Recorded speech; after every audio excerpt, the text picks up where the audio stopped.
He-Man had Battle Cat, but in 1984, He-Man got a metal shirt, so they figured he'd want a metal horse, Stridor. He appeared in one episode of the show, but he's immortal in our memories. With twin cannons on his shoulders, he's all business up front. But that doesn't mean he's a party in the back. Death from the haunches.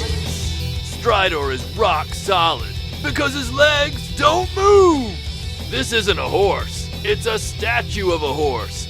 In fact, this pose is almost identical to Richard the Lionheart's pony outside Parliament. Richard the Lionheart.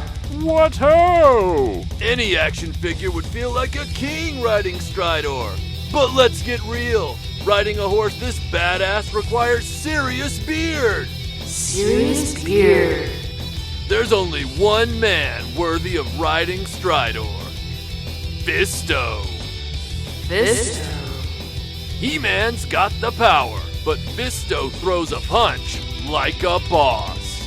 Like a boss. In 1984, this poster from Mattel showed Fisto atop Stridor, not He-Man.